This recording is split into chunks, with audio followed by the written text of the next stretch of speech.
Hello everyone, myself Cholimanur Singh. I am currently doing diploma in mechanical engineering from LJ Polytechnic. Today I will show you the vertical milling machine.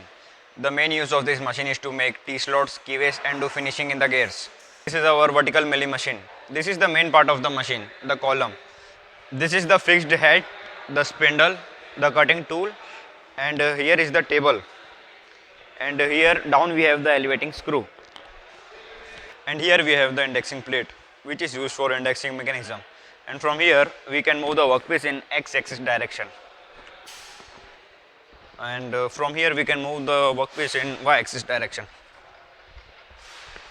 And here we have the collet chuck and the cutting tool, which is fixed here. And here we have the raw material, which is made up of cast iron, and our aim is to make this cast iron raw material into this finished product. Let's see this.